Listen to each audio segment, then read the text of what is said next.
4 মাস চিকিৎসা ও বিশ্রাম শেষে আজ সোমবার ঢাকার উদ্দেশ্যে লন্ডন ছাড়ছেন বিএনপি চেয়ারপারসন ও সাবেক প্রধানমন্ত্রী বেগম খালেদা জিয়া। কাতারের রয়্যাল এয়ার অ্যাম্বুলেন্সে তিনি লন্ডনের হিথ্রো বিমানবন্দর থেকে স্থানীয় সময় বিকাল 4:10 এবং বাংলাদেশ সময় রাত 9:10 যাত্রা করবেন। তার সফর সঙ্গী হিসেবে থাকবেন 2 পুত্রবধূ, চিকিৎসক এবং মেডিকেল বোর্ডের সদস্যসহ মোট 9 জন। দীর্ঘদিন লন্ডনের দ্য লন্ডন ক্লিনিকে চিকিৎসাধীন থাকার পর বেগম জিয়ার শারীরিক অবস্থার উন্নতি হয়েছে বলে বিএনপি সূত্রে জানা গেছে। এদিকে তাকে স্বাগত জানাতে প্রস্তুত করা হয়েছে গুলশানের বাসা ফিরোজা। বাসাটিতে ধোয়া মোছা, মশক নিধন, জেনারেটর ও এসির সার্ভিসিং সম্পন্ন হয়েছে। পাশাপাশি তার ব্যবহৃত নিশান পেট্রোল গাড়িটি নতুন করে রং করে বুলেট প্রুফ গ্লাস লাগানো হয়েছে।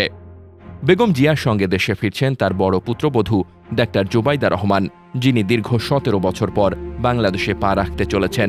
তিনি ঢাকায় ফিরে ধানমন্ডির পৈতৃক বাড়িতে অবস্থান করবেন।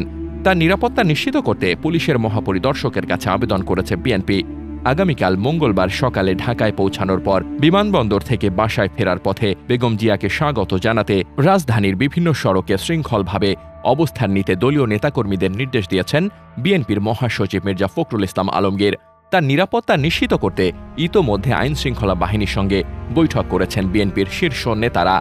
প্রসঙ্গত, উন্নত চিকিৎসার জন্য চলতি বছরের 7 জানুয়ারি দেশ ছাড়েন বেগম খালেদা জিয়া।